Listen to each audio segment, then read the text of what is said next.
All right, ladies and gentlemen, welcome to Brian P. Mudd Court for this SBAAC battle, this league and county rivalry battle between the Clinton-Massie Falcons and the Wilmington Hurricanes. With me, Coach Benny Carroll of formerly the Wilmington Hurricane. Is that correct? Yes, sir. Absolutely. Yes, sir. And then I'm Matt Baker, and we appreciate you joining us for the broadcast tonight. So we have about 10 minutes or so before the game gets started. So Benny and I are just going to touch base a little bit about what we think we're going to see tonight and the changes that's maybe happened over the last couple of weeks, and what Clinton-Massie's been able to do, what we've seen Wilmington do. So let's touch base real quick about just Clinton-Massie. Coach, what do you think so far as what you've seen over the last couple games? Have you seen a little bit of a increase, a transition? Are they trending in the right direction? Of course, the big thing a couple games ago there, they got the victory over Batavia, which broke that long losing streak in the league, and that's a big thing just to get that pressure off. And so now they can go out tonight and just worry about playing basketball. They don't have to worry about, will this be the night we get the win? Mm-hmm. But, yeah, I think they've been getting a little better all year. And, winning should help them have a little more motivation for tonight, I believe. And then as far as Wilmington, unfortunately, Wilmington comes into this game with losers of 10 straight. Obviously, some things have happened to where their personnel is a little bit of a change there, but we recognize that's in any game for any school at any time. So what's Coach got to do as far as, how to get the ship righted, if you will, and start moving in the right direction? Well, yes, they've had a little bit of a rough sledding with some internal things and some players no longer with the squad. And, that's tough. It's, kind of next man up mentality, but at schools the size of Wilmington and Clinton-Massie, when we're playing with less than a full deck, it's difficult to overcome. They got some other guys that, I'm sure they believe can step up. And a rivalry game like this, it's all the records and stuff are kind of out the window. Yeah, I would agree wholeheartedly. 2-4 in the league is Wilmington, and Massie, unfortunately, 1-5 with their one win over Batavia. Lost to Wilmington 38-37, I believe, was on December 9th. So, that's something at Wilmington was a hard-fought game, something that they appreciate the fact that the effort was there. They just came one basket short, basically. Right. I was at that game, and Massie started off really fast. I believe we had like a 12-2 lead or something like that, but then after that just went ice cold for really the remainder of the game and just could not find the range. As you said, the game was close, had every opportunity to win. Wilmington, to their credit, executed a little better down the stretch and got that win that night. And the second leading scorer for Wilmington is Mikey Brown. So you've seen Mikey Brown. You've probably watched Mikey Brown grow up to a certain extent. What's Mikey Brown bring to the Wilmington Hurricane? Well, he's by far their leader. I mean, he's who they look to, and if they have a chance to win tonight, he's going to have to carry a big load. Really good penetrator getting to the basket. So from Massie's standpoint, they have to keep him out of the lane because he can do damage. Kind of a streaky shooter. Sometimes he's hot, sometimes not. So, you never really know about that, but very good at penetrating and then, finding open players. And different on the Massie side, you looked at some statistics earlier today. What did you notice about the evenness of Clinton-Massie? Very balanced scoring. Ryan Dillon is 10 points a game as the Massie's leading scorer. And then we have three guys, Sawyer Conrad, I believe Sawyer, I can't remember the other two, but we had three guys at 8.8 per game. Probably Wilson, Kale Wilson's one of those, Wilson, yeah. And Jerry Trout, I believe, are the three. So, that's about as balanced scoring as you can get, obviously.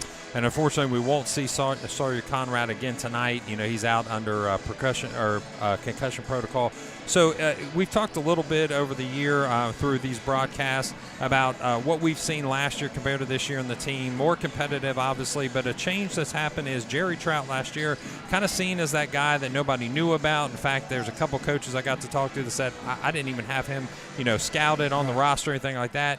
This year it's been a little different for him, so you have that experience. What do you do as a coach when you had a player that, kind of had some hot streaks, especially in the middle of the year towards the end of the year last year, and unfortunately just trying to still get his feet underneath him this year and hasn't found that perfect balance yet? Right. Well, I think Coach Graves wants Jerry to be a little more aggressive, especially taking the ball to the baskets. Last year Jerry was pretty much just a three-point shooter.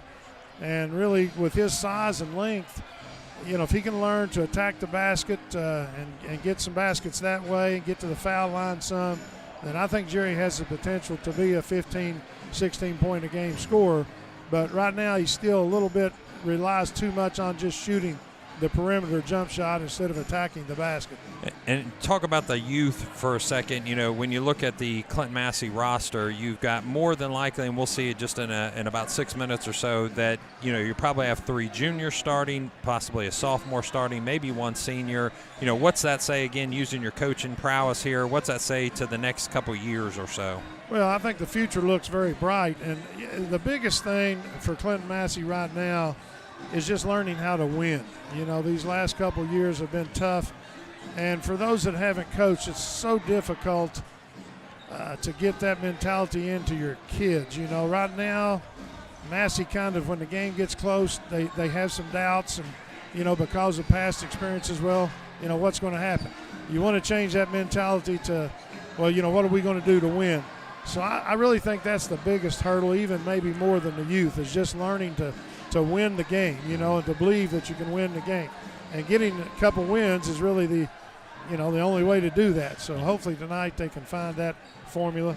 And on Wilmington's side, they actually have a similar setup. They're listed as 2 seniors right now, as they've made some changes, a junior, about 5 or 6 juniors, a couple sophomores, and even listing a couple freshmen on the varsity roster. So talk about what you know about Wilmington and what they're looking for in the next couple years. Well, they're kind of right now, they're kind of in the same boat without the 2 guys that had been starting and 2 of their leading scorers. They're pretty young also, and, but they haven't won either, especially with this group that's out there right now. So, there's no magic potion. You have to go out and execute. You have to play defense. You have to make some shots. You can't turn the ball over. So, really, both teams are just trying to do those things. They're trying to get a good shot every time and so forth, and, do enough things to win the game. And every game you win makes that next game a little easier to win, I believe. But And from your coaching thoughts, what do you think about 10 in a row as a loss? So I know that there's been teams I've been on personally. I went 0-10 my junior year of football, and honestly, not a single game, but maybe one was even close that it wasn't decided, honestly, at halftime. So, what do you do as a coach? They were 3-1. Unfortunately, they've lost 10 in a row, making them 3-11 right now. So, obviously, you want to get a win on a Clinton-Massie court would be great. But even if you can't get that, what do you do to salvage the rest of the season? It's really tough. People that have not coached in difficult situations, it's much more difficult to coach when you're losing than when you're winning, because all the negative stuff gets magnified when you're losing. And so, some things you don't want to do, you don't want to beat your players down because they're already not feeling great about things. So you gotta take their ego into consideration, and I think you try to find some small victories within the game. And even if you maybe don't get the win on the scoreboard, we did these things well. Now we need to do some more things well, and just find some small victories along the way before the real victories come. And let me ask you a question that most coaches are not looking forward to answering. Are there such things as moral victories? I believe there are, to be honest with you. Sometimes, I'll just be blunt, I guess. Parents can't be objective a lot of times, and fans. As a coach, there are times that maybe just, quite frankly, the talent's not there to win 15, 16 games. So you're trying to do the best you can with what you have. So, I think sometimes if your kids go out and play close to their ability, even though the other team is better, to me, yes, that's a victory. You're kind of competing against yourself. You can't control, who you're playing against and the level of talent that they have compared to you. So if your kids play up to their capability, you got to be a little happy. Matter of fact, since you brought that up, sometimes you can go out and play really bad against a bad team and you win the game. But really, you got worse. You got worse. Yeah. So. And we saw that. Benny and I had a pleasure of calling a few games at the Flying to the Hoop Classic, and we saw there were some things that probably walking away, coaches that had won by 20 points were not happy about the second half of their play. Oh, absolutely. I've walked away many times from a loss feeling better than I did from a win. Just, again, it depends on who you played and how well your kids played up to your own potential. obviously you still want to win the game, but sometimes you can play about as well as you can play and just not good enough. We're going to take just a moment and show, if we can, here this crowd of our student section. So I got to give some props to AD Brian Carey.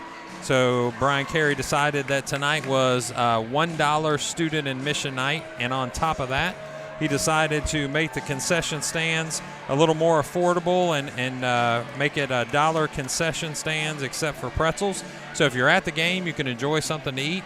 We are going to take a break for just a second as the teams line up and step away as we play the national anthem. Just a moment, please. Brian Carey decided that tonight was $1 student admission night, and on top of that, he decided to make the concession stands a little more. Good evening, ladies and gentlemen. On behalf of the Board of Education and Administration of Clinton-Massie High School, we would like to welcome you to Brian P. Mud Court. Today's contest featuring our guests, Wilmington High School, and your Clinton-Massie Falcons. At this time, we ask you to please stand and join us in a moment of silence for the East Clinton High School student, Timmy Mohanes, who tragically passed away yesterday. Our thoughts are with this local Clinton County community.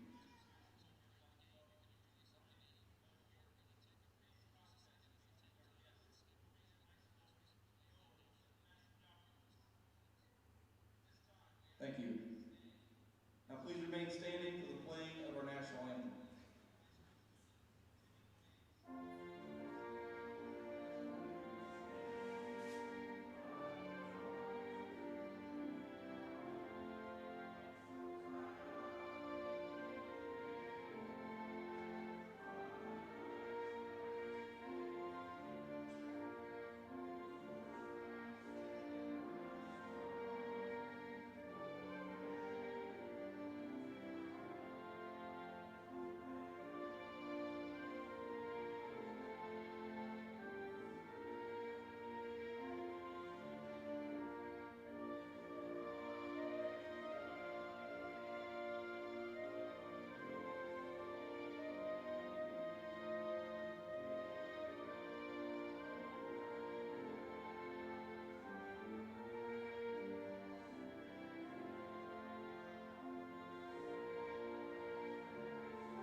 In order to make today's contest as enjoyable as possible, please represent your school.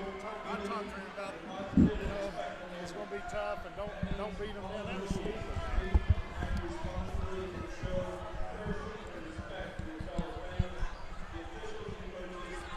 So, Coach Carroll, let's talk a little bit before this game gets started as we're going to go into the starting lineups.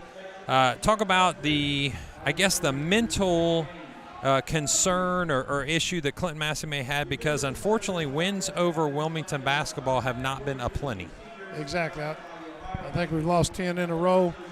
And, as we talked about, even though honestly I believe Massey should be the favored team tonight, believing you can win is a key for them. And, if the game stays close especially, then they've got to execute and they got to believe that they can get the victory tonight, and that's probably as big a key as anything. And then let's talk about, since you said keys, why don't you take us through, give us a couple keys to the game. If Wilmington is going to win, what's it going to take for the Hurricane? Well, I think Wilmington, he will probably try to slow the tempo down just a little bit to shorten the game. I think Mikey Brown will have to have a big game. Bryson Platt is one of their good shooters. So, I think they're going to have to get a big game from somebody other than Mikey Brown. They can't make any turnovers hardly at all, and they're going to have to control the boards as best they can. And besides the idea of you got to learn how to win, and this is a game where you learn to do it, what's the keys for Clinton-Massie? I think Massey just needs to execute well, make sure they get a shot every time. They should have a pretty good advantage on the boards. If we can get a shot up, we've got a good chance at offensive rebounds. So I think probably just avoiding turnovers would be the biggest key, and not not giving Wilmington easy chances, not fouling them and things like that. So it looks like as we do the introductions here, we'll get some numbers for you real quick. Looks like on the Wilmington side, number 44 is going to be Alex Lazick as a starter. Looks like number 10 is going to be Chase Fickert. Mikey Brown's out there as well. And then in their huddle right now, we'll take just a second and try to get you some more numbers here as the play gets started in just a moment. Starting for the Clinton-Massie Falcons, Jerry Trout, Gabe Muterspaw, Miles Thege, Ryan Dillon, and Cale Wilson. And if you've seen enough games, Coach Carroll, who do you think has come on as the season has progressed for the Massey Falcons? Well, Cale Wilson's a young sophomore, outstanding athletic ability, but he's just kind of learning to fit into his body, so to speak. And I think he's probably the most pleasant surprise of the year thus far. Yeah, I know the coach and I had talked earlier in the year, and he had mentioned even wondering if Cale was going to be a fit on the varsity level as a half-and-half guy, or is he going to be in there completely? And he has shown himself that he absolutely not only deserves his varsity spot, but he also deserves the starting role, as he's done a nice job and a bit of a scorer lately. So as we get set up here, the game's getting ready to start. So we'll take just a moment as the starting lineup comes through for Clinton-Massie. You can see the lights, and the student section this time has done a neat little job of ESPN broadcasting. So we'll try to show that a couple times. Also, we're going to share a few things with you as you're, throughout the broadcast. We have a student-owned businesses that we like to promote. We also like to make sure that everybody knows that we're praying for our friends over at East Clinton. East Clinton tragically losing a student, as we have recently lost two. It's unfortunate, Benny, but it seems like that's happening a lot more in our situations. And honestly, with Western Brown recently losing a child as well, it just seems like what's next sort of thing. Tragic, you never don't want to see anybody lose their life, but man, when young people do, it's just heartbreaking. And so our prayers are certainly with the family. And as you said, we've had our own tragedies here at Massey. It's just heartbreaking, really. I don't really have words to describe it. Camp and Platt are those two last ones that you had mentioned as far as potential starters. So they're all out there as those listed we gave for Massey. Massey looks like coming out almost like in maybe a 1-3-1 with a little bit of a matchup, or it's kind of hard to tell until Wilmington moves the ball here a little bit. There we go. Mikey Brown, a prolific ball handler, and like you said, somebody that likes to drive and try to score, using his skills there in the paint as he pressures through. So Clinton-Massey's going to have to stop that if they plan to have any chance of winning this evening. Massey's in some type of matchup zone here, so it looks like a 1-3-1 that they're kind of giving the backside a little bit more of a matchup. Looks like the Dale Brown amoeba defense at LSU way back in the day. I'm not sure. It's some type of matchup. I'm not sure what his principles are, but Miles Thege with defense trying to force the ball out of bounds. Mikey Brown makes one person miss. A nice move up and underneath, and he's going to score. It's a good start for Wilmington. Yeah, that's what Massey doesn't want, and that's what Wilmington does want. Mikey Brown he's slithery. He finds a little crease, and he can get in that paint. And not only that, made a nice little jump stop and let his defender go by. And I think you'll hear this more than once. What happens when a defender goes in the air? Nothing good. Not usually. Jerry Trout gets the ball stolen from him. Coming back the other way is, I believe that's Platt. He's going to get the foul. That's not Platt. No, that's not Platt. So that must be Logan Camp. Logan Camp, number 21. So Camp will go to the line shooting two.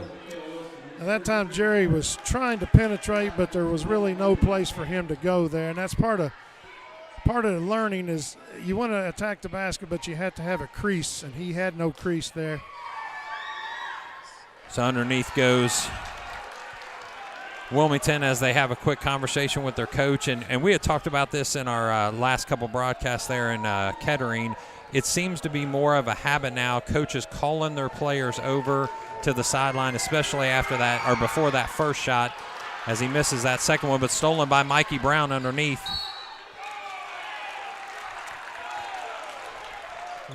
Mikey lost it out of bounds there, so it'll go back to the Falcons. Mikey Brown playing good defense on Ryan Dillon. It's going to get the ball thrown right to him. That's Jerry Trout with the turnover. Mikey Brown again. We're calling his name. He's making the baskets as he's causing the turnovers, and you can see right away that the pressure by Wilmington is causing some trouble for Clinton-Massie. Yeah, I'm not sure if Massey was quite ready for that on the inbounds of man-to-man. They were fronting everyone, and that just wasn't a real good inbounds pass. The question may be, how many ball handlers does Clinton-Massie bring to the table? Because if it's just Ryan Dillon, the defense of Mikey Brown's going to be tough. And one of the things Coach Graves is battling is Massey doesn't really have an absolute true point guard. Ryan's done a good job, but he's really more of a wing player. Cale Wilson underneath the shot. It falls short. Rebound by Wilson. He tries to drive back to the basket. He's going to be fouled. It's going to be called on the floor. That's a second foul on Wilmington, one on the Falcons. Right now, Massey's just a little bit impatient. They're trying to force some things that aren't really there. Need to kind of just let the game come to them a little bit and just calm down here at the beginning. Cale Wilson gets the inbound pass from Ryan Dillon, and another turnover by Clinton-Massie. The Wilmington Hurricane pressure is just serving up turnovers left and right for Massey, and Mikey Brown decides to bring the ball back out. And one thing this zone will do is allow Wilmington to kind of play at a slower pace in the half court. Jerry Trout with the deflection. Lazick is trying to go side to side on the paint. The three-point shot is off the mark. Both teams try to rebound. It goes wild, and it's going to be called a jump ball. Another difficult thing in zone defenses is box outs, because each man doesn't have a specific box out, and sometimes somebody doesn't get boxed out, which happened there. Little change in the defense. Instead of individual pressure, this is more of a diamond look. The far pass to Cale Wilson. He kicks it out to Jerry Trout, so they break the press.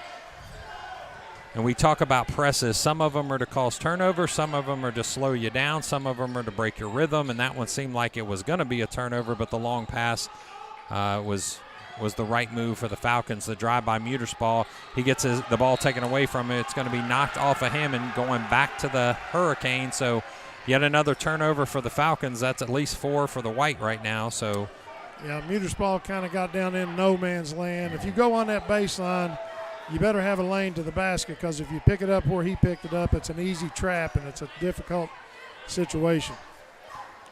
Clinton-Massie again trying to find their defensive footing here as Mikey Brown controls the ball at the top. Helping him is Chase Fickert, listed as a freshman. Mikey Brown, the junior. Also on the floor, the senior Lazick, the senior Camp, and the junior Platt. Driving to the hoop, but stopped is Mikey Brown. He's going to be pulled back out. Trap defense in the corner. Doesn't net him a turnover, so the ball gets inside to Lazick. The quick floater. And right now, Clinton-Massie has not found the basket yet. It's 6-0 Hurricane. Massey needs to settle down. We just need to get a good look at the basket. I don't think we've even done that yet.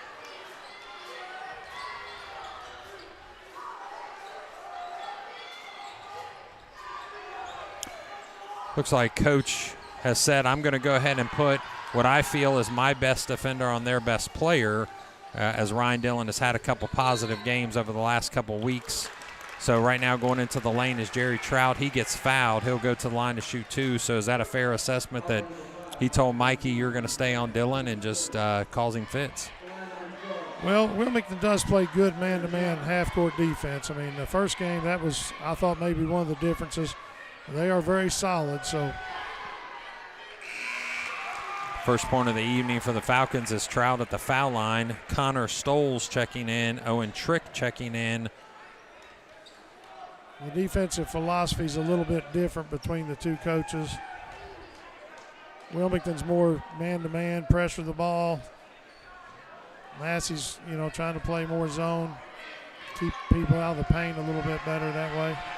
In for the Hurricane is Luke Achterman.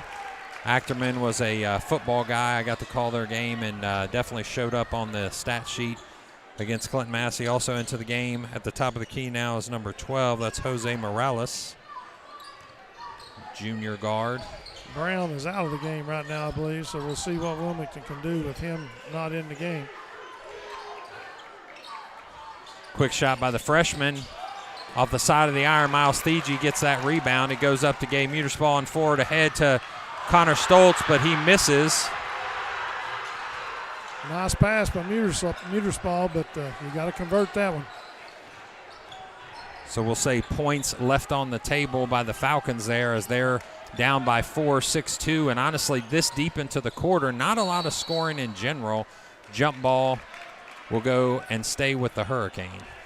No, the pace is very slow, and I honestly think that favors Wilmington a little bit. And as you said, you can't leave points on the board. When you get a wide open layup, you got to make it. Odd this time that we are saying that the faster pace would benefit the Falcons. Well, generally, if you got better athletes and more of them, you want more possessions in the game. And I feel like Massey right now has a little bit of an advantage in overall athleticism. Ball tries to get put inside. The freshman is going to take an extra step, so that's a turnover for Hurricane. Wilmington will start their defense. It looks like they're stretching the floor just a little bit. It's more of a man-on pressure. Dillon gets the ball, tries to find an opening and get out of the trap, which he does. Abden Fawcett back to Dillon. Time is running out as it's going to be a timeout for Clinton-Massie. Clinton-Massie calls that timeout with a concern that they were going to hit that 10 seconds and not losing a possession, and that's one of the things you focused on in your keys to the game. You can't lose possessions to Wilmington. No, I know it's been a while since I've been on the sidelines, but a lot of coaches nowadays just rely on the players to get open individually against full court pressure. We always try to set some kind of screen and roll back or whatever, and that time Massey had a lot of trouble inbounding the ball, and then that led to trouble getting it across the 10-second line. So, and for those of you watching this broadcast that haven't been a part of it before, we are coming at you from a couple different angles. So the one that you see from the side is actually a artificial intelligence camera. That's a huddle camera that's stationary on the wall that will be with the action most of the time. Unfortunately, on a quick change, sometimes it does get a little behind, and then we'll also try to give you some stuff underneath. And you get the pleasure of seeing Benny and I every once in a while. How about that? Some of them might say the announcers are totally unintelligent, Matt. I don't know. Yeah. The camera's smarter than the announcers, yeah. So with Wilson and Trout on the bench for now, Ryan Dillon, Owen Trick, Abden Fawcett, Connor Stoltz, and Miles Thiegy are your players for the Falcons. And unfortunately, that's going to be another – nope, they're going to turn it the other way. So Wilmington gets another turnover by an errant pass from the Falcons. Again, I'm old school, but there was no screen or anything set there, and they're having a hard time getting the ball inbounds. You maybe need to look at setting some type of screen. Hurricane immediately turn it back over to the Falcons. Ryan Dillon wants to go hard with the left hand. He misses as it hits that edge of the iron and comes back towards Clinton-Massie. So the ball's actually going to stay closest to the Wilmington student section. And Wilmington has definitely shown up and done a good job here as their AD, Troy Deals, kind of patrols the sideline, where the Clinton-Massie student section, very, very full. With thanks to AD Brian Carey for doing a $1 entry night for all students. We also see both sides of the courts filled with the fans of Wilmington and Clinton-Massie. If we get another break in the action, Coach, I'd love to hear if you have some thoughts from the games that you've seen of kind of who's the leader in the clubhouse for the actual SBAAC. With records, it would be Western Brown, followed by New Richmond. Owen Trick going to the middle of the lane and getting fouled, so he'll go. We got a break. Why don't you tell us a little bit about what you think about the American division of the SBAAC? Yeah, actually, I have not seen New Richmond or Batavia, but you're right. Western Brown right now seems to have the inside track. Goshen's got a real nice group of guards. They're not very big. So, I would say at this point, Western Brown's probably got the edge, but I'm not really sure what the schedule looks like as far as who plays who where. Right. The fourth, I'd say the first and the fourth leading scorers for the SBAAC both play for Goshen as their guards. Gave great guard play here and was able to defeat Clinton-Massie. Owen Trick misses both of those. So still with just 2 points for the quarter. If you're Coach Graves, what's your mind thinking just a little bit as far as how you're going to get some offense on the board? Yeah, this is kind of reminiscent of the game that they had at Wilmington outside of, in that game we got a quick start, but seems like the basket's just got a lid on it when we play these guys. Some of that's the great pressure defense, and we haven't seen Mikey Brown since he went out with about 3:45 left in the first quarter, as there's 1:38 left on the clock right now. I didn't really notice if he had fouls or if he only got the one, so I don't believe he has two. In fact, I don't know that Wilmington has been called for 5. So count that basket. Bryson Pratt with a very good drive along the baseline there and a little floater. The freshman Frickett comes back into the game. Back into the game for the Falcons is Gabe Muterspaw. Bryce's dad, Kenny Platt, is a longtime coach. He was assistant coach at Wilmington College for years, and then he coached in the Wilmington system for a long time. And for some of our Wilmington viewers, tell us real quick, when you were there coaching, what years was that? I was there from the fall of 1993 until 1999. So some of those that are viewing right now, I'm sure would recommend or recognize your sultry voice. Some of them might have turned it off as soon as they heard as soon as they knew you were there, huh? Nah, it was good years. Some great memories from there. And of course, I still live in the Wilmington zip code, and a lot of great friends there. This is a great rivalry, actually. This rivalry is not – it's been a good rivalry, pretty clean. Off the mark is Clinton-Massie, and I think it's just nerves or the pressure defense, call both, if you will, that's just causing all kinds of trouble as Clinton-Massie is unable to find the hole in the basket at this point. I tell you, you might want to talk to Mr. Carey, maybe check that basket down there and see if it's the right height and the right maybe that's size. It's not, I don't know. Not regulation and not at the proper height. So yeah. Appreciate you joining us. We'll get to our shout-outs and the opportunity to share with in just a second. The defensive rebound grabbed by Clinton-Massie. Abden Fawcett. Good to see Abden back out there. I know he's battled some injury problems. And he would be the key to being able to get Dylan into the off-guard position. So, if you were to get Abden as your point or Abden as your ball handler, maybe even Gabe Muterspaw if needed, that gives Dylan the opportunity to be the catch-and-shoot guy. Right. It definitely would open up some more avenues there to use Ryan in a little bit different capacity.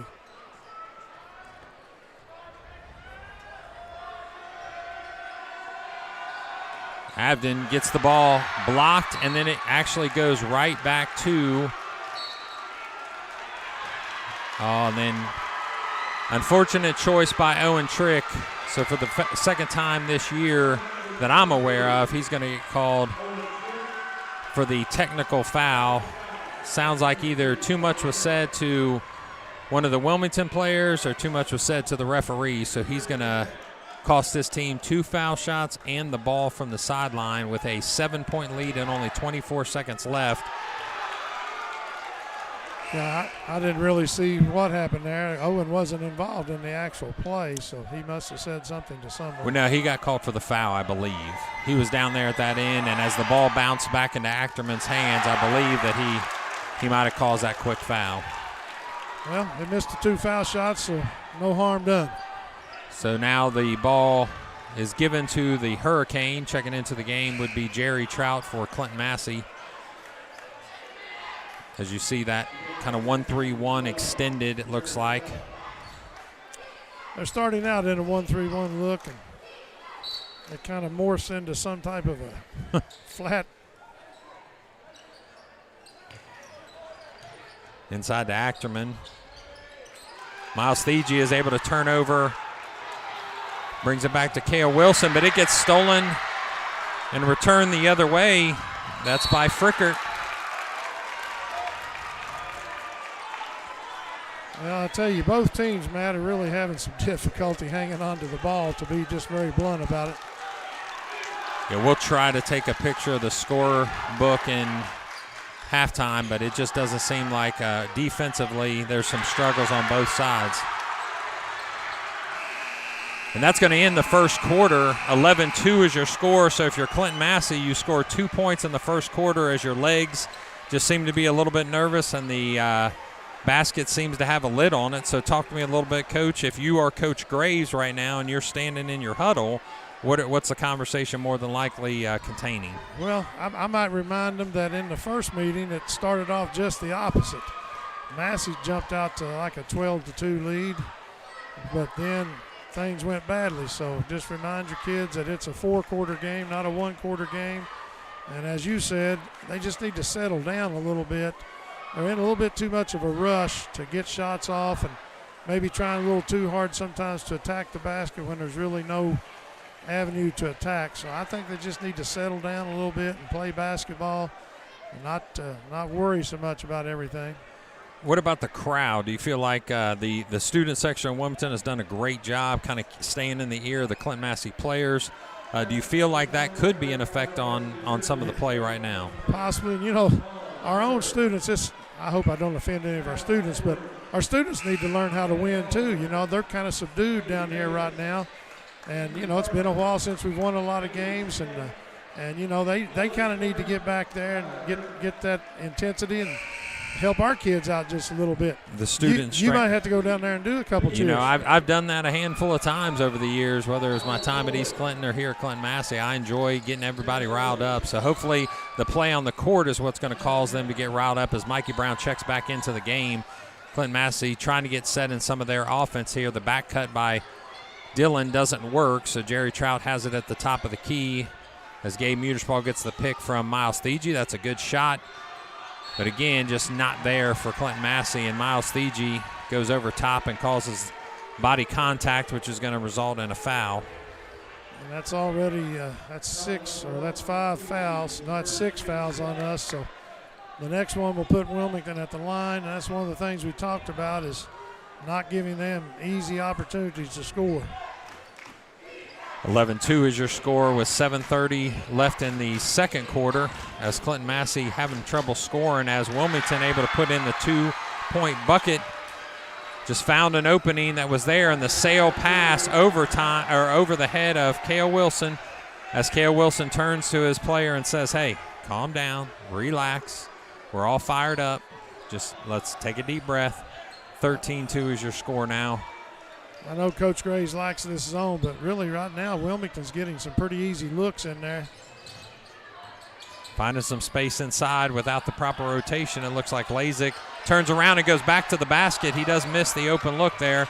Going out of bounds against Clinton-Massie. They're going to call it the other way on the Hurricane. So Massie catches a break there as they start to get defended in the full court. These referees are actually calling the game pretty close. They're not allowing very much physical play at all. And as a coach, did that bother you when they kind of got foul happy, or did you understand in a rivalry game like this, it's almost a necessity to be that taunt at this point? Just kind of depends on what kind of team you have. If you're a physical, aggressive defensive team, you like to see them let you play a little bit. If you're more of a finesse team, you kind of like the fouls being called tight. Well, that right there should have been a foul on somebody. Mikey Brown just too quick of hands as the back cut doesn't work for the Falcons yet again. That's going to be a charge, so he drops his shoulder and puts it into Miles Thiegy. Good job there by Miles to establish defensive position. And that's 3 fouls on Mikey Brown, so that's why he was out of the game earlier.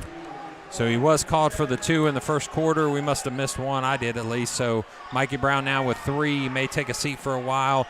So I know you've been through this position as well, Coach. So you've got your best player, the guy that's probably giving you the best chance to score and win. What do you see as far as 3 fouls in the first half and still 6:30 left in the second quarter? Is that no hands? I mean, hands off at this point. He can't go back in the game in your mind? Well, I would think as long as they're ahead for sure. I mean, I would say if we went on a big run here, we might consider putting him back in. But, you know, one of the things the coach wants to know is can you trust the kid if you put him in? And that really wasn't a real good play by Brown with 2 fouls already, you know. And as you said, he put his head down, lowered that shoulder. So that's putting yourself in jeopardy. So I don't think we'll see him anymore unless Massey would go on a big streak. 13-2 is your score right now. So those of you that are watching, we appreciate you joining us here at Brian P. Mudd Court for this county rivalry. We do want to give you the option to send a shout-out. Maybe there's something you'd like to say to our East Clinton family that lost a student, or our Western Brown family, or you want to send a shout-out to one of these players or coaches, maybe a teacher because you used to go to Clinton-Massie or Wilmington. We're open for a lot. We'll have some breaks in the action and have that opportunity. The number that you can text in is 937-303-8069. Again, 937-303-8069. Just send a shout out. Let us know how things are going, where you're watching from, what you're excited about when it comes to Wilmington Clinton-Massie basketball. As Coach Carroll said, it's been a while since Clinton-Massie has beat the Hurricane. You'd have to go back, I believe, to Thomas Meyer's senior year and you know, find a win for the Falcons. Almost a steal by Dillon. Driving in with Achterman, following up the missed shot. Again, on the zone defense there, just some holes. And Wilmington's finding those creases to get to the offensive glass. And now with Mikey Brown on the bench, is now the time to possibly go man-to-man if Coach Grave wants to think about it, because I'm sure some of that was based on the fact that Mikey could take, you know, anybody one-on-one for the most part. I would think if you're going to do it, now would be the time to do it. So we're going to get a charge foul called on Connor Stoles. They might be talking about a flagrant foul here. That was an elbow up around the chin area. I don't think it was intentional for sure, but. Yeah, can you walk us through that rule if you're familiar with it? I know that any contact above the shoulders, forcible contact, is a flagrant 1. I think that's what they're. I think that's maybe what they're going to call.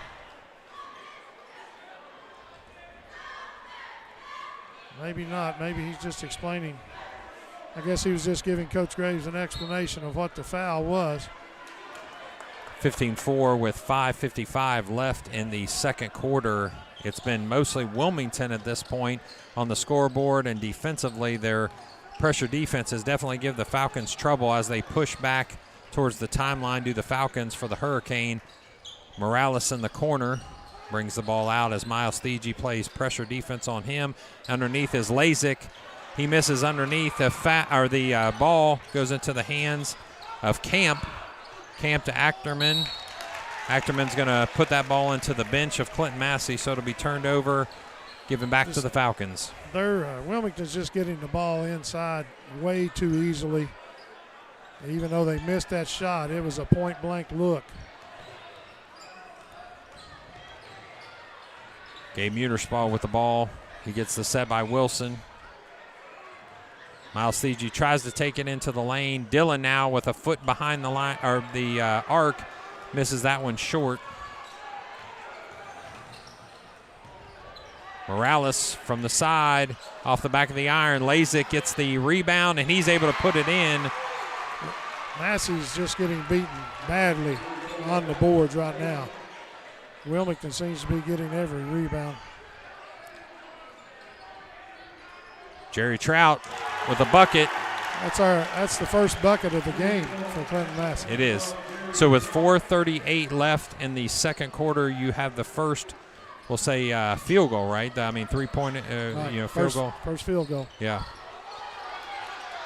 Miles Thege causing the turnover again. He's had a couple already.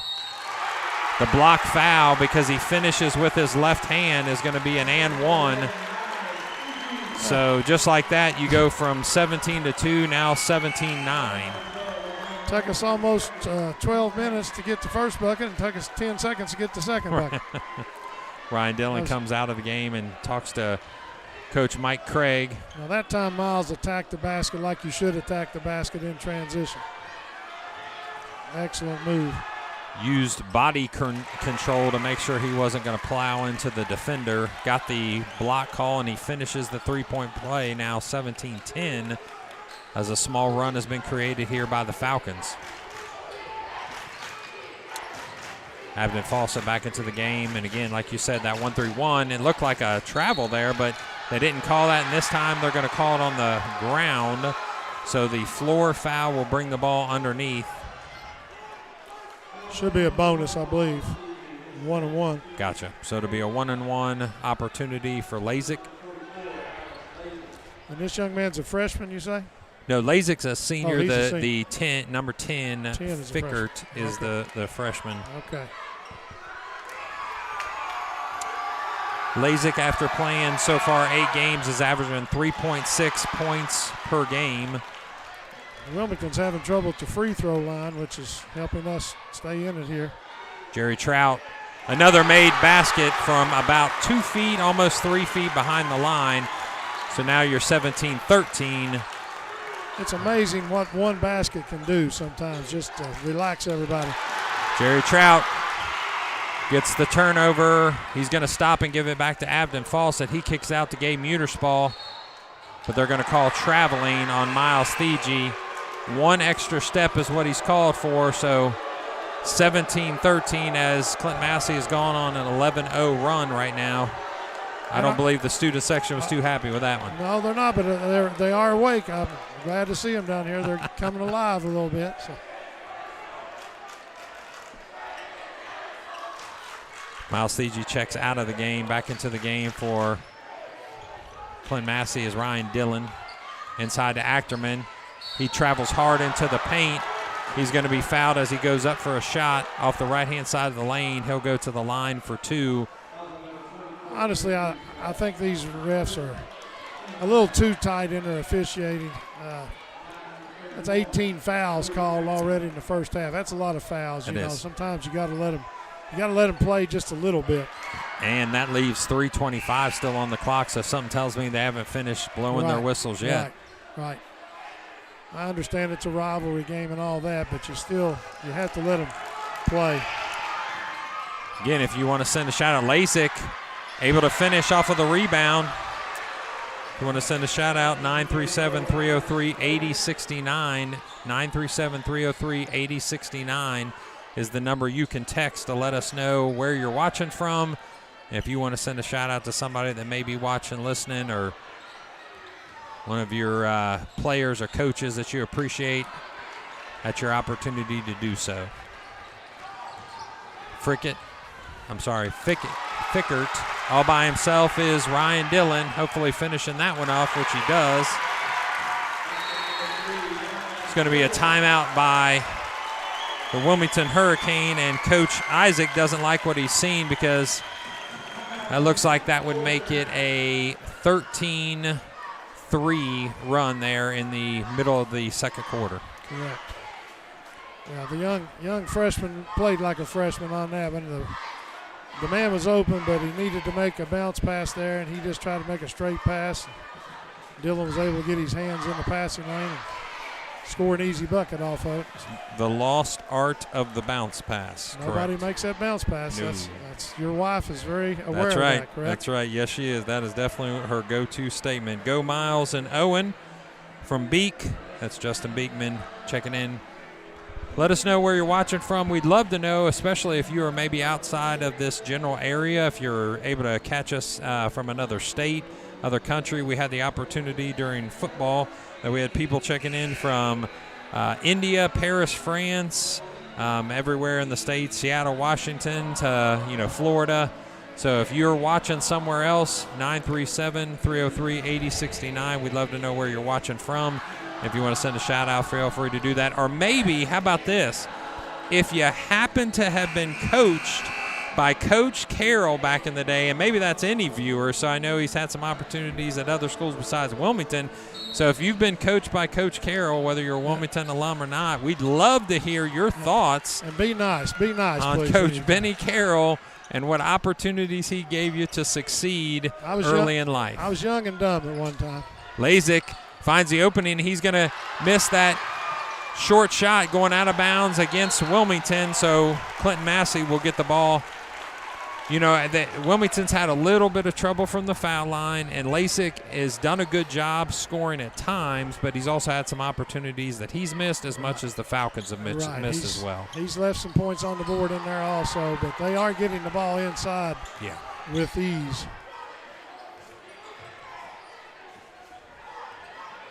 Abden Fawcett gets it over to Jerry. Jerry Trout, Owen Trick, the backdoor cut to Ryan Dillon, and the score. They're going to count the basket, and they're going to call that foul on number 21. I believe that's Camp. That was nice execution there. I don't know if that was a set play called in the huddle, but either way, very nice execution on the back cut, recognizing the defense was overplaying. And I apologize, that's actually against Morales. That's his third as well. So what I thought was 21 was actually 12. So Morales takes a seat with 3. Mikey Brown has taken a seat with 3. Like you said, that at some point you got to let them play to a certain extent, that it's becoming laborious just to stay up with the fouls. Well, it interferes with any flow in the game. Is there Achterman, right hand, isn't able to finish. Lazick almost gets the rebound and turns it around himself. He does. The long pass is going to be received by Wilson. He goes up strong and scores. Now the student section comes alive. Clinton-Massie, 20-20, having been down at one point by 14 points, and that's going to be out of bounds. That's out of bounds against the Hurricane. Coach Graves patrolling the sideline, excited. Coach has got his game face on now. It is amazing how basketball is such a game of runs and momentum. You know, we hit the one basket, and it seemed like that just opened everything up. You know, you have to give the credit to Jerry Trout. He was able to hit that three-pointer from at least a couple feet back, and then unfortunately for Hurricanes, the rain started. Ryan Dillon trying to find an opening.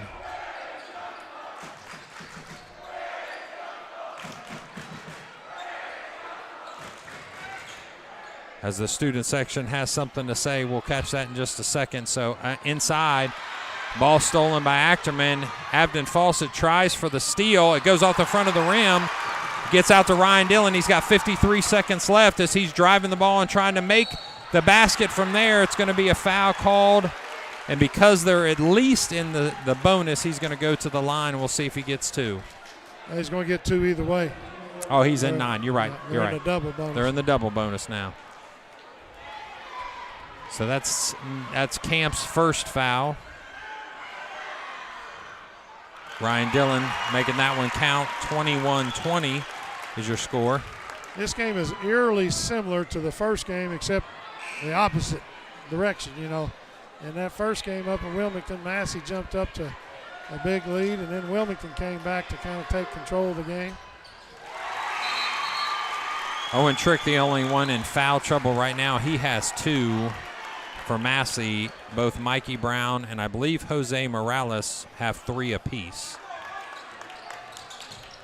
Crossing the timeline is the Hurricane. The turnover goes to Abden Fawcett, but the Wilmington Hurricane gets it back. It almost goes out of bounds. Fickert is able to get that and recover for his team to start the offense. He bobs and weaves inside. It gets knocked down by Jerry Trout again. The ball goes down.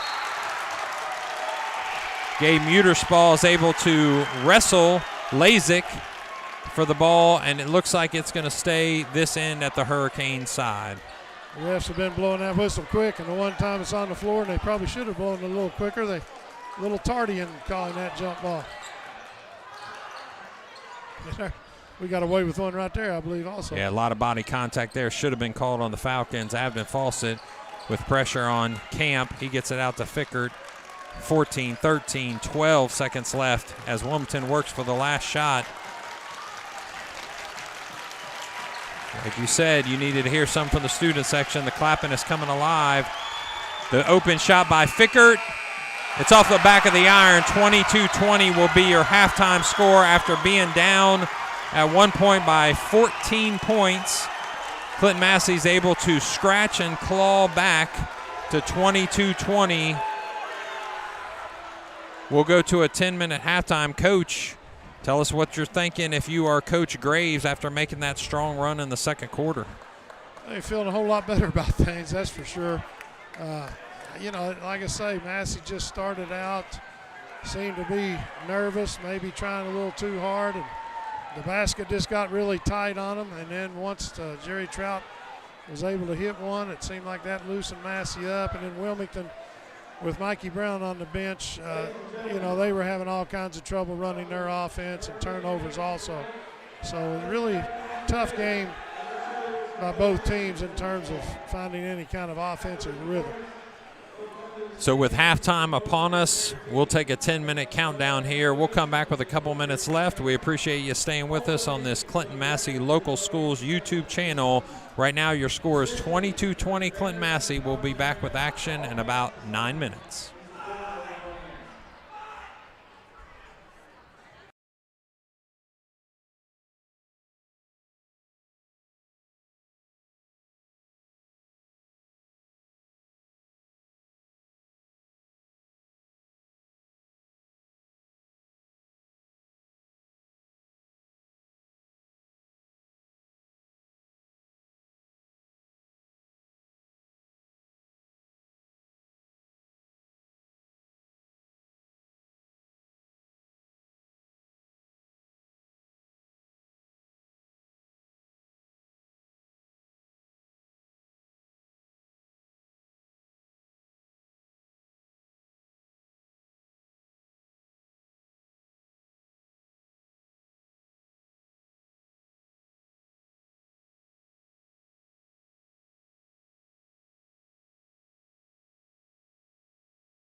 All right, as action's going to start back up here in 30 seconds. Mikey Brown back on the court for the Wilmington Hurricane. We'll get starting lineups here for the second half.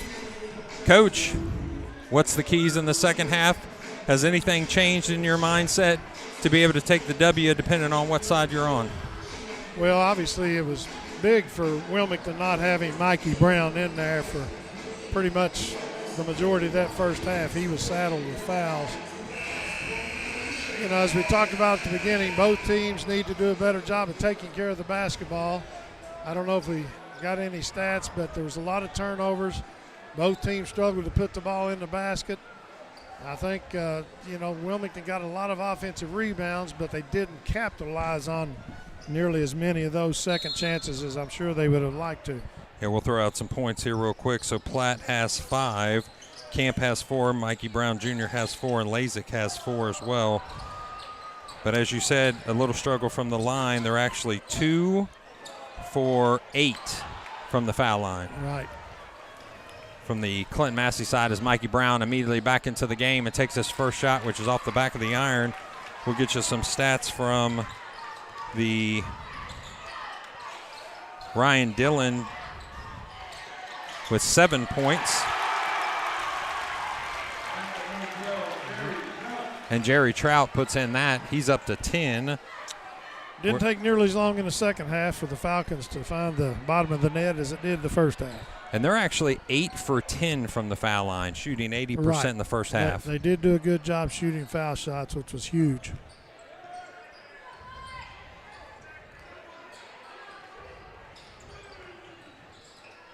So if we trust our score table here, they had 11 fouls. I'm sorry, 11 turnovers for Clinton-Massie. And I did not get over to the score, but they showed 12 for Wilmington. So, you know, we'll basically say even. It was pretty sloppy on both ends. I don't know if within our offense, if we have anything we can do it, but I might try to post Ryan Dillon up here. If Brown, looks like Brown is guarding him, I might post him up and make him guard a little bit down low to see, because with pick 3 up another fouls, cheap foul. Well, either that or he's going to have to pretty much just give you easy opportunity. See, yep. As Ryan Dillon brings the ball down, he'll be guarded by Mikey Brown against the timeline. Traps the ball underneath, gets it out to Jerry Trout. So almost a turnover caused by the Hurricane. Jerry Trout with the floater. It doesn't fall. Cale Wilson gets the ball out. So a real quick shout out. Watching from Mount Vernon, shout out to number 5. That's Abden Fawcett. Also Eddie and Angie Hunter from Wilmington. Shout out to our Massey seniors. And thoroughly enjoying the Carol Baker commentary. Go Falcons. So the first person that said something nice to you. How about that? Hey, I had Jeff Green text me there. He's watching.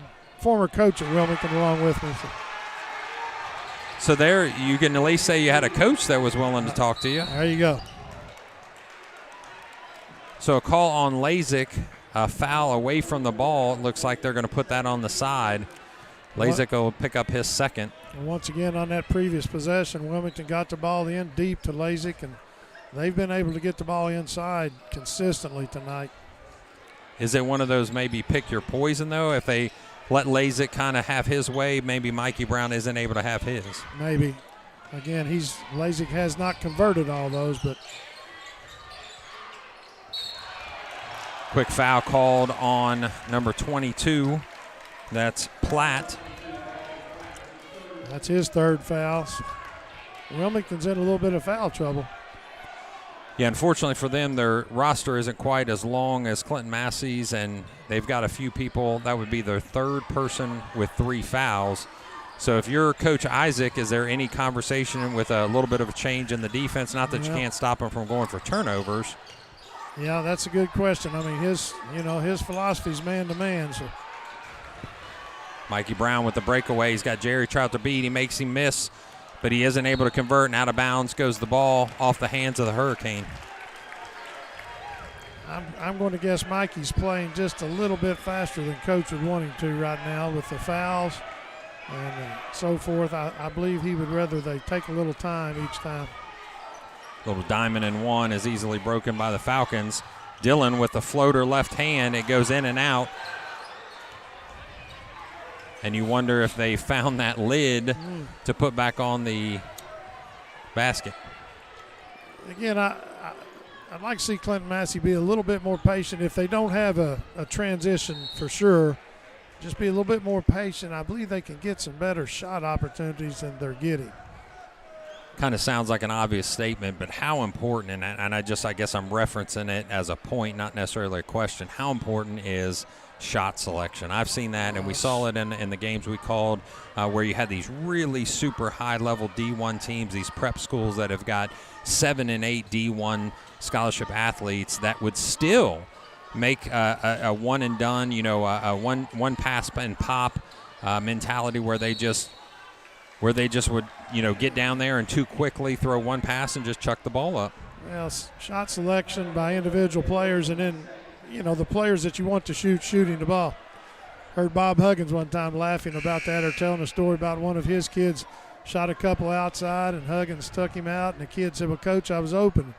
Huggins said, "Well, of course you're open. They're not guarding you. You can't shoot." So, That's why you're open. Yeah. Back inside goes the ball. It's turned over. Cale Wilson with Brown awning. He tries to steal it underneath. The floater is no good, but it's going to be picked up by Dillon. He kicks it out to Connor Stoles. Tries to recover. The trap defense out of bounds goes the ball along with a Hurricane player. That's 21 Camp.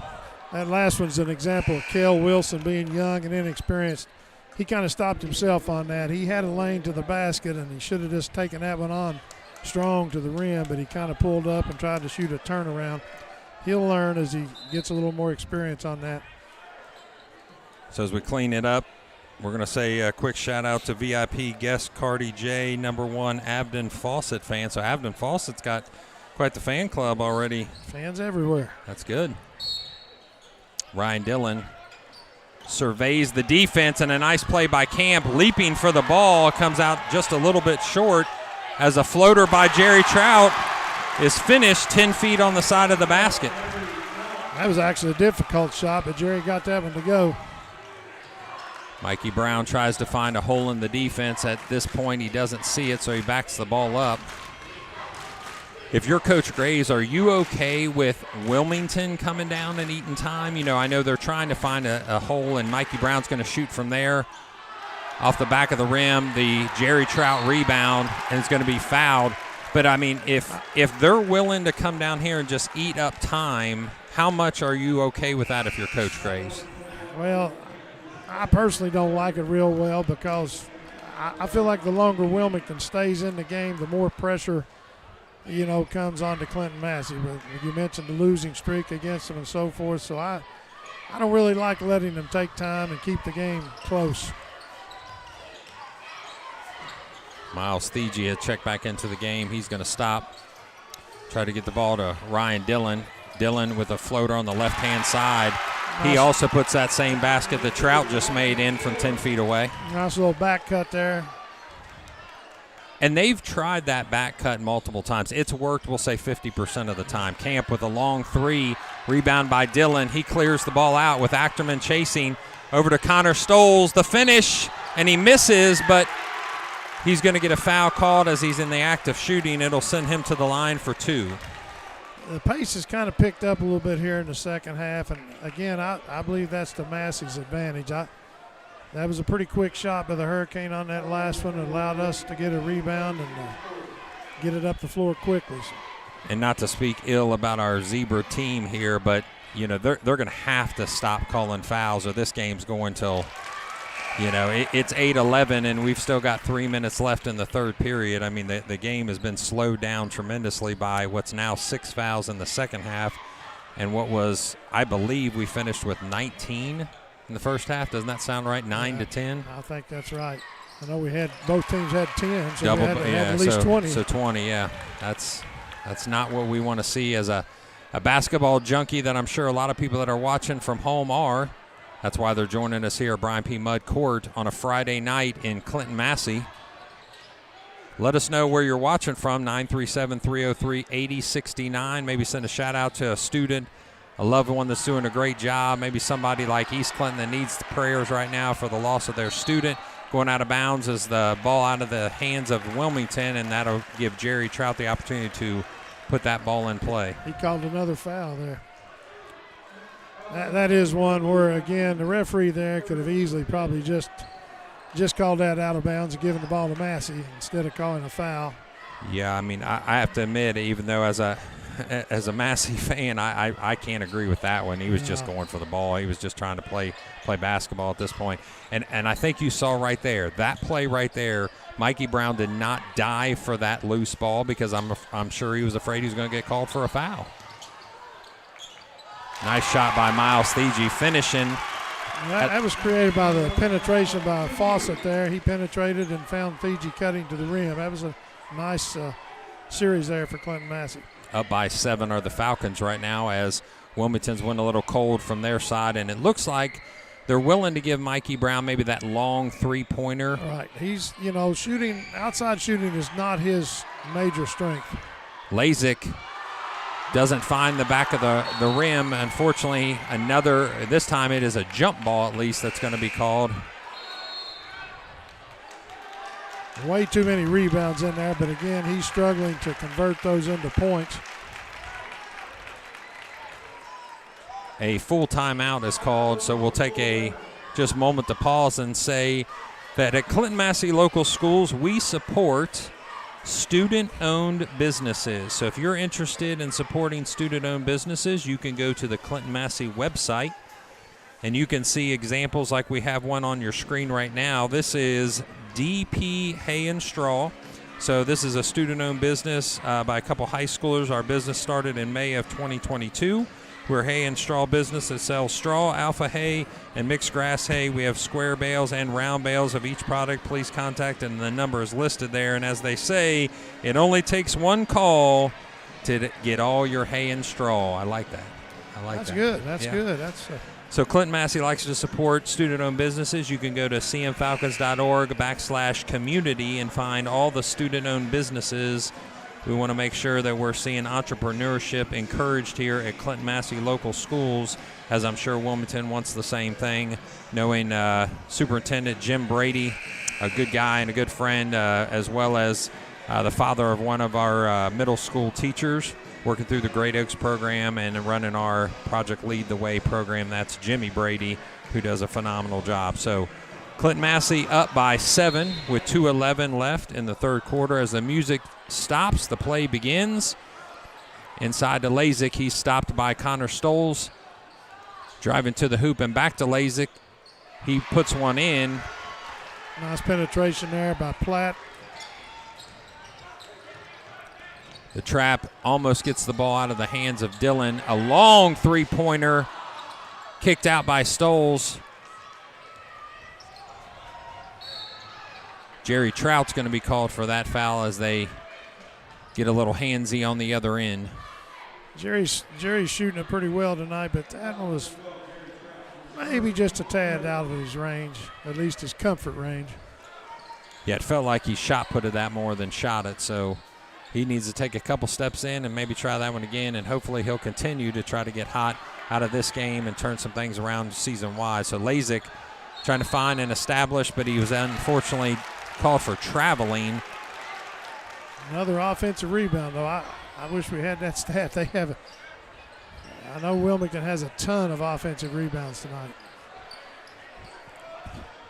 Morales taking the top of the 1-3-1. You mentioned a little change, so they have made a change here. Trap potentially going to be timeout by Graves. So as he dribbled across the timeline, you've got 3 defenders there. You've got the timeline as a defender and then the 2 players as well. The worst place in the world to pick up the basketball is just one dribble inside that half-court line because, like you say, it lets them have an easy trap there with using the lines as a third defender. If you see that, if you're a coach, what do you tell the player to try to dribble through that converging trap? Well, usually you want to make a reversal pass before you get across the center line unless you do see a lane and you can split that trap. So, I mean, most of the time against the 1-3-1, you want to reverse it right before that, and then that gives that guy a lane usually to advance it a little bit and avoid the trap. How about Clayton Ambergy checking in, watching from his jet ski. Go Falcons. Awful cold night, depending on where you're at there. No joke. He must be in Florida or somewhere.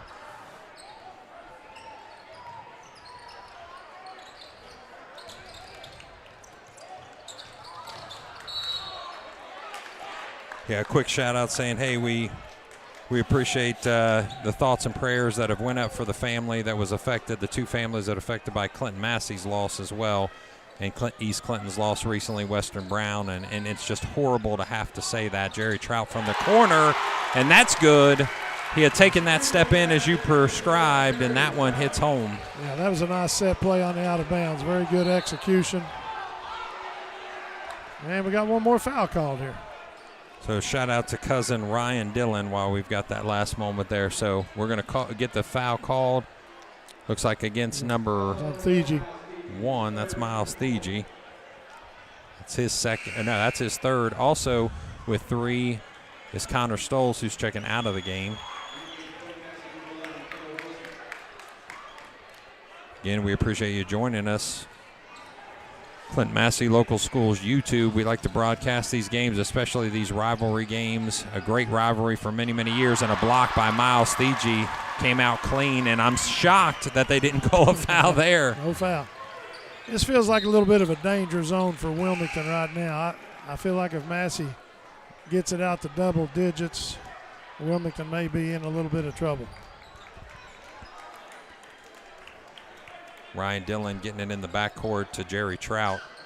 Over to Ryan Dillon. He crosses the timeline, pauses for a second, and lets the trap, in essence, get into him. In the hands of Camp, puts the ball out of bounds. Just doesn't seem like there's a decisive move at the top that says, I'm not going to get trapped, or I need to get rid of the ball before I get trapped. Right, they're kind of in that no man's land. Does there need to be a flash to the middle, maybe? Cale Wilson tries to finish in the lane, but he's going to be fouled. I believe that's Lazick that'll be called for that one. You really want to give yourself 3 looks against that 1-3-1. You got somebody in the middle, somebody on the ball side, and then you usually want to have somebody dive to the basket for a diagonal pass there, which makes that offside guy drop, and then that gives you the reversal. If you don't have those spots filled, then they can double and they don't get burnt. So we'll see if Coach Graves puts some middle presence in there. I believe that he's got the 2 guard set going at the top as Cale Wilson makes the first one, and he finishes that trip with 2. I will say the Falcons have done a pretty good job from the line this evening. Very good, and that's been probably the difference in the game, really.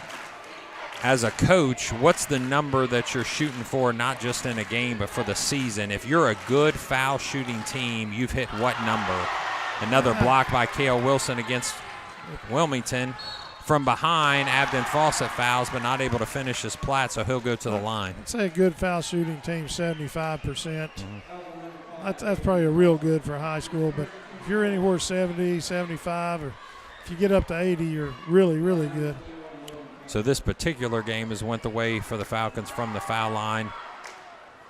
Maybe not for the season so far statistically, but if you look at their season overall, the similarity, they both teams give up points against 56.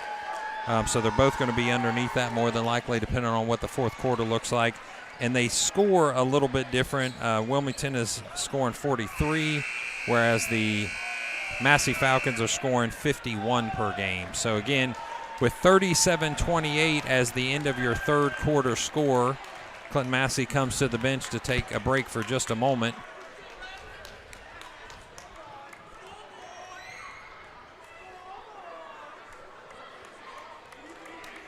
So, Coach Carroll, what's your thoughts as they enter the fourth quarter? You said a concern about a double-digit lead, and right now that lead is 9. Right. I think the first couple minutes of this third quarter could not necessarily determine the outcome, but it could if Massey can come out and score quickly a couple times and get that lead up into double digits, then I think it's going to be very hard for Wilmington to come back.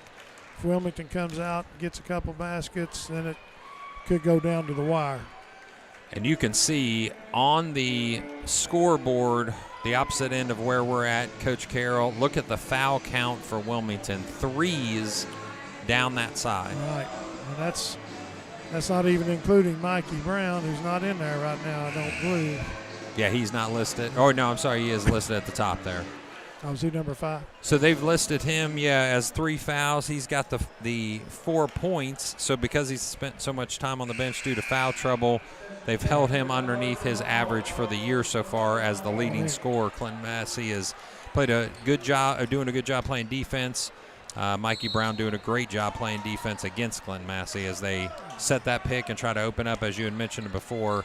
He's back man to man. I don't think you can worry about the fouls at this point if you're Wilmington. So they're calling a jump ball. The ball will go towards Wilmington, so Mikey Brown just using his quick hands and his speed. And he was flirting with the foul right there. I mean, the way these refs are calling it, they could have called one. But I think, like you said, at this point, he's got 1 quarter to go, and he's down by 9, so he's got to make something happen, extra possessions. Wilmington has to be aggressive on defense here, try to create some turnovers. The freshman there, he's doing a good job, but he's a little overwhelmed at times. Right there, he just wasn't real sure, I don't think, where he wanted to go with the ball. Luckily, Massie knocks it out of bounds. Just the speed of the game. I mean, to go from playing 8th grade last year to being a varsity player and right now a varsity starter. Right. That's a big jump. That's a big ask for anybody. I mean, he's a nice-looking athlete, but, he's not real big. He'll have some time to put on a little size, as I'm sure. Yes. Coach Isaac is going to have that expectation as his program starts to gain footing after an unfortunate rough year for them so far. So it looks like a jump ball is going to be called, and that was a kind of a loose jump ball call. Looked like they were fighting for it. Yeah, I don't think that was a jump ball. I don't think anybody tied it up yet. That was one where, again, Massey's probably lucky he didn't call a foul there. Almost out of bounds. Jerry Trout picks it up, and we're going to get another foul called. Man, it just... I got to be honest, Matt, I didn't see that one. The young man there has called the last 3 fouls. I don't know. That one right there, if I'm a Wilmington fan down there, I would have taken some offense to that call. And that's going to send Massie to the line for a 1-and-1. And if you're Wilmington, you're upset about that because, honestly, Massie has done a pretty good job from the line today. Right. So as we have a moment in Jerry Trout, you're getting another compliment, Coach Carroll. All he right. makes the first one. How about enjoy hearing the basketball expertise of Benny Carroll and that Baker guy. No, I'm kidding. It says in Baker tonight. Ryan Wilkinson from Hartville, Ohio. Appreciate you checking in, Ryan. Tell Ryan happy birthday to his son, Bo. Okay. Coach Allen Wilkinson actually reminded me of that, and I forgot, but happy birthday, Happy Ryan, birthday to your young man. I'm sure you got him practicing already. And the Wilkinsons are definitely touted as some of the best basketball players to ever come through Clinton-Massie under Coach Brian Mudd. Unfortunately, I lost to him a couple times. I hate to admit it here on air, but truth is truth. Another block. That's the third one just in the second half as Cale Wilson tries to drive it, gets it out to Ryan Dillon. Off the front of the rim. Rebound, Gabe Muterspaw. Owen Trick almost has his hands on it. Mikey Brown's able to come away with it. He's out of bounds, I believe, yep. Oh, they're going to call a foul that pushed him out of bounds. No shock there. Number 5, Abden Fawcett, is called for the pushing foul. Is there any... Never miss an opportunity to call a good foul, I guess. Is there any assigner that pays by the foul when it comes to reffing? I don't think so. Okay. Just didn't know if there was maybe some opportunity for a bonus in their check. So Achterman back in the game for the Hurricane. I'll make this statement, and I hope I can, I think Achterman has a very, very bright future ahead, not that it isn't already in football. Definitely showed up this season, I know, in the stat books for them, but also against Clinton-Massie, and I think that young man, who's only a sophomore, has got a little while to continue to get better, and I think he's going to be a nice one for Wilmington in the near future. Well, you can tell he's a competitor even out here on the basketball court. And I don't know Mikey Brown's. Is he a football guy? If I were to guess, I don't know if he is or not. I'm not sure. But I have the pleasure of calling those games as well as calling these, and it's a pleasure to just interact with this Wilmington crew. And there's a quick shot, a three-pointer made. That was a big bucket. Wilmington needed that one. That kind of keeps them attached here a little bit. 39-31.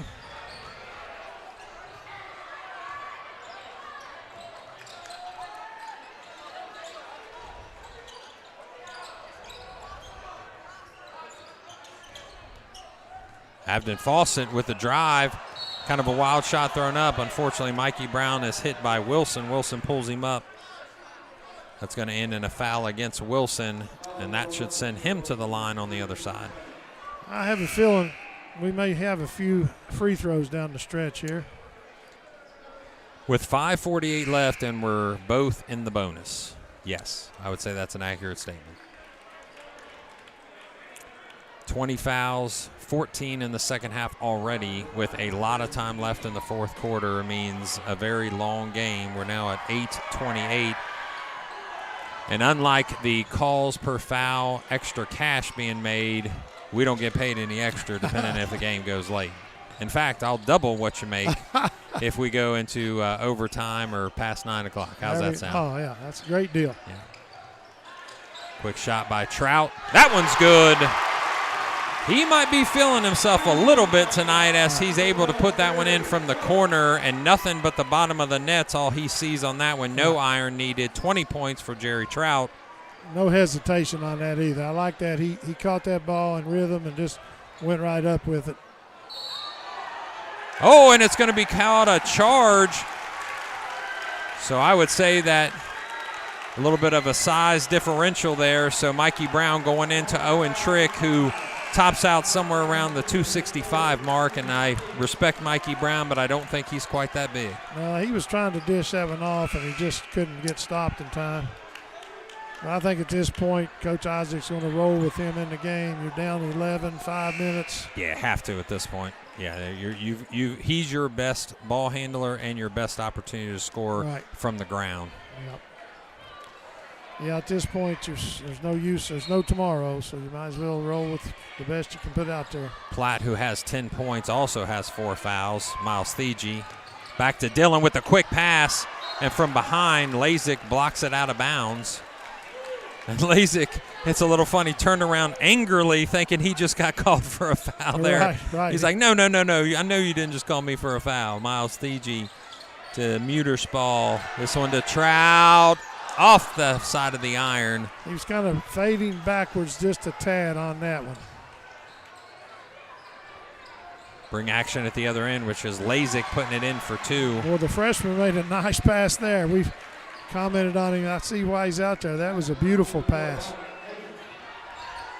Yeah, I think the only thing that's hurting him is his experience. That's all. Oh, Owen Trick loses the ball to that freshman. That's Fickert.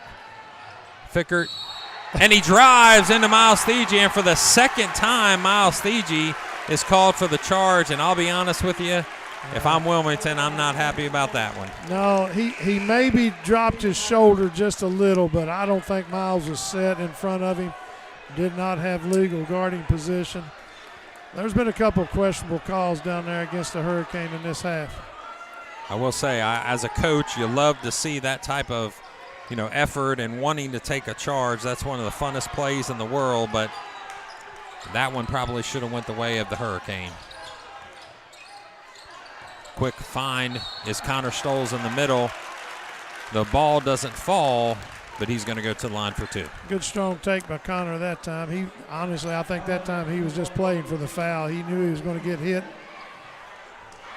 Now you got to make him.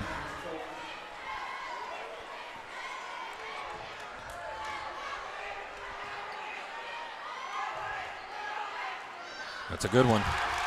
Number 10 from the line. Stretches it to a 10-point lead. Yeah, as long as Massey can maintain this 9, 10, 11-point lead, it keeps a little bit of game pressure off of them.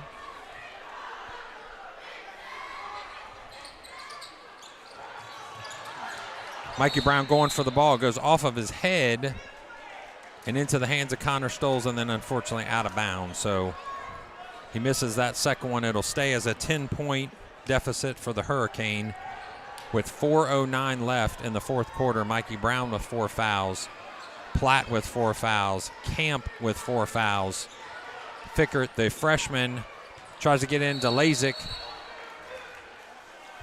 They call a timeout from Wilmington sideline, so that's going to be a 30-second timeout as Coach Graves claps up his players coming over to the side.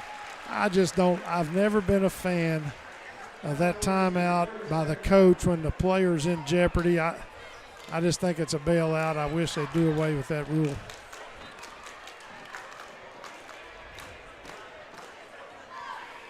Sometimes they call it, seems like when someone just, even if they don't have possession, if somebody yells timeout, they give them a timeout.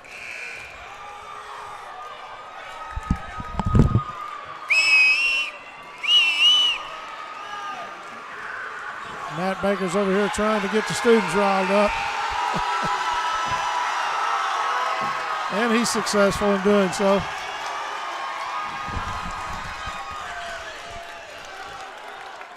Big reaction from the student section on that particular exchange. So like you said, sometimes you got to manufacture the excitement just a little bit. Well, you kind of missed your calling a little bit. Wilmington getting the ball outside of the arc, working the ball around as he reversal, and Jerry Trout causes the turnover into the hand of Miles Thiegy. And Jerry Trout not only scoring, but causing probably 3 or 4 turnovers just in the second half. Hurricane needs to not take the air out of the ball, but also, or the Falcons, not take a crazy shot here.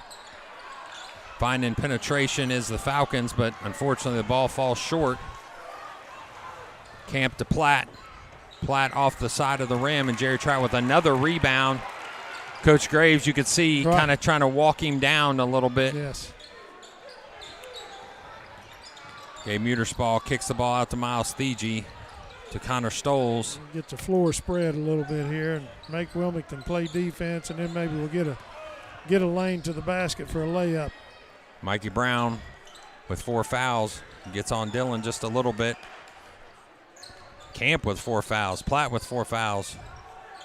And a turnover into the hands of the freshman. Bobbing and weaving next to Miles Thiegy, but he doesn't convert. The foul against Lazick is Connor Stoles.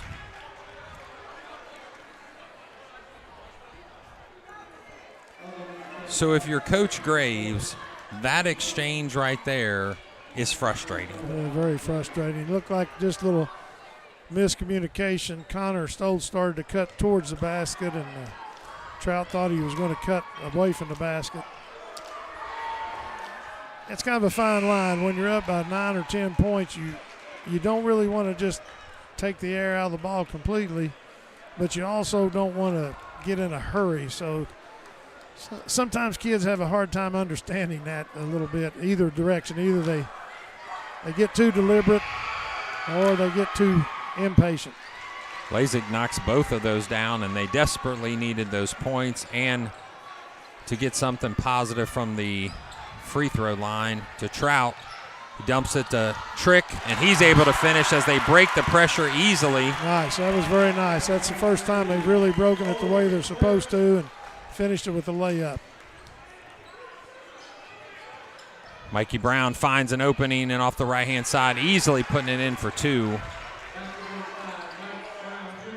Once it's stolen by Mikey Brown, but he's able to get the ball cleared is Jerry Trout.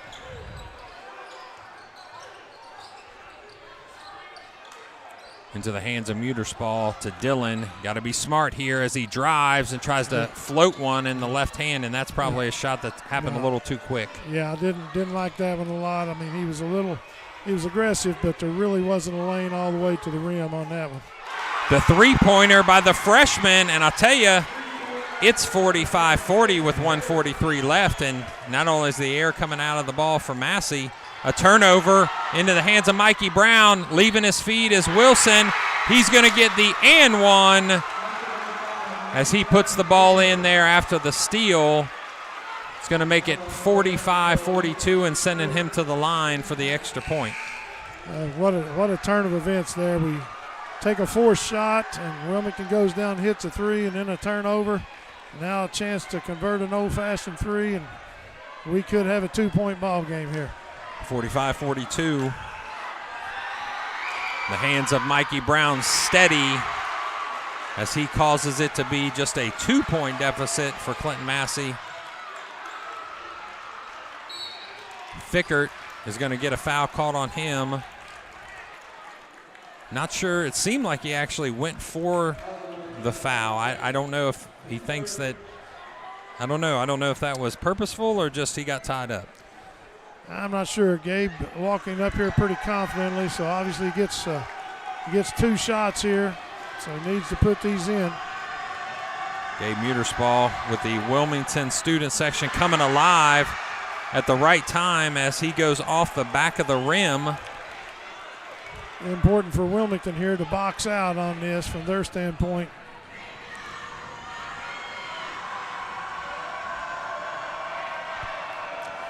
Coach Gray's putting TG in on the defensive end here. Had a big block down there a few minutes ago. Gabe Muterspaw converts the second. Mikey Brown, back to Brown from Platt to Camp. Ooh, looked like he got away with a walk on that. Mikey Brown kicks it out to Camp. I'm sorry, to Platt. Gabe Muterspaw breaking ahead of the rest of the defense.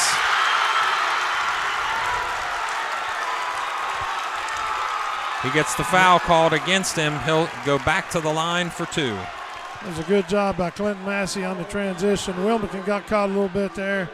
Platt shot the ball from the corner, and there was no one back. And Massie did a good job of recognizing that and getting a quick outlet, so now Gabe's back at the line for 2 more. So if you're Wilmington, you just picked up a 5th foul on Platt, who was one of your better outside shooters, so obviously that hurts. You have Ackerman, who's got the motor that you want, but maybe not as much of a threat from outside. And off the back of the rim is Muterspaw. From what I've seen, the young freshman might be the one they want to go to. I mean, he doesn't appear to be afraid to shoot the ball. I would agree. I think he's got the confidence. They're probably going to look for Mikey Brown to get some penetration and then try to kick it out to him maybe. Converts the second, does Muterspaw. He's 50% from the last 2 trips to the line. Jerry Trout playing defense on Camp. Miles Thiegy goes for the ball. He misses. Mikey Brown with a stop. Ball goes out of bounds, and it's going to go to the side of to the Falcons. Wilmington faithful begging for a foul call there. Well, honestly, again, of all the fouls they've called in this game, that looked like that might have been one. He got an arm taken off on that one. But their coach is not real excited, so maybe not. Coach Isaac doing a good job focusing on his players. And that goes out of bounds against Wilmington. You do not want to inbounds that ball in that dead corner if you can help it. Same principle we were talking about earlier. You get in that corner, the out of bounds line and the in line and work as another defender. Body contact is definitely something that's been an issue as it goes over to Owen Trick, and smartly he pulls it out. Very good job, Owen. Nothing wrong with that foul there. 42 seconds left. You're going to have to get the ball back at some point. So Jerry Trout with his 20 points will go to the foul line, where Clinton-Massie has had a little bit more of a struggle in the second half than you found him in the first half. Jerry's one of our better shooters on. That was a great play by Owen Trick to back that out, not force a shot up there. Oh, and falling off the back, the side, the front. Touched every part except the bottom. Exactly.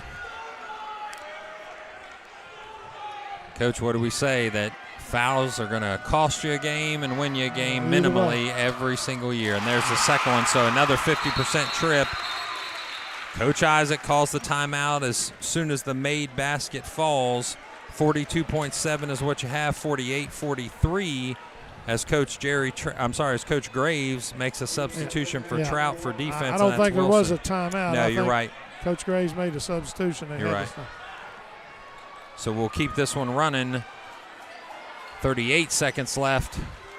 Mikey Brown trying to tell his offense what to do and where to go. The freshman, you thought he was going to take that shot. Mikey Brown gets the shot, wasting a lot of time. They're going to need at least a couple possessions. They're down to 24 seconds. That ball is going to go out of bounds, but it's off the hand of a Falcon. A little bit of hesitation on Fickert's part that time. I think probably Coach would have rather he went ahead and shot that three there. He was open. So the set play from out of bounds, you can see Wilson trying to jockey for position because Fickert is definitely the guy whose hands you want on the ball at this point. They're going to call a travel, so they moved his feet in the corner. A lot of heavy pressure put on right there that caused him to move his feet. Yeah, he missed his opportunity when he passed up the three early. Wilmington or Massey just needs to get this ball in bounds and protect it. They're going to foul you.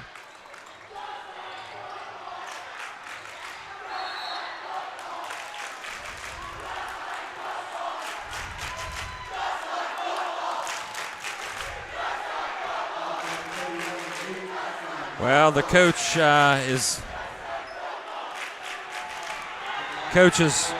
up and down the sidelines with 12:04 left, 48-43, and you've got, like you said, probably arguably your best shooter and the hottest hand tonight. He's put in 21. Now that's 22. If he hits one more, it puts this one to bed. We'll call it good night, nurse. Yep. See if we can bring you a picture of the student section as well. Going crazy are the Falcon faithful. Coach Graves doing a good job getting a sub in there to make Wilmington not be able to get the ball in to break quickly away. up Yeah, the court. yeah, he's done that a couple times now. Miles Thiegy with the kick, 6.9 seconds left and 7-point lead. I know that doesn't sound like a lot of time, but it just takes one shot up to this point to put it into a two-possession game. Mikey Brown trying to get it to Fickert. He won't be able to take it, and that's it. Ladies and gentlemen, we have a win by Clinton-Massie against the Wilmington Hurricane. And as the student section floods the court. First time since January 25th, 2019, I believe. And we've got a patrol on task here to make sure that everybody stays away from each other. But we appreciate the student section showing a little excitement there, especially towards the end. Clinton-Massie with the win. And as you said, Coach, it's been a while since they got one of those against Wilmington. It has been a while. Maybe this will put the rivalry back on an even basis for a while here now. Well, let's reflect just for a moment before we end this broadcast as Coach Graves and Coach Isaac shake hands and say, we appreciate your time, and everybody get home safe. Coach Gerber, a longtime Clinton-Massie friend and coach, as well as a guy I go back all the way to East Clinton with. So talk just for a second. So you're moving up now to 7-10. You're getting closer to that 500 mark, which is absolutely what Coach Graves wants. Right. So what's the conversation now with your team as you go against Legacy Christian next? Well, I think just keep working, keep getting better. You know, the monkey of not having a league win is off their back. So, now it's just a matter of keep getting better, squeeze out as many victories as you can, and try to, count them up at the end of the season. So Coach Graves getting congratulations from Aaron Seward High School principal and Coach Dan McSurley as well. Coach Benny Carroll, I appreciate your time this evening. Absolutely. As always, it's been fun. That's always fun. We appreciate your time, appreciate all those that watched, and we're going to join you next time here from Brian P. Mudd Court. Have a great evening and stay safe, everyone.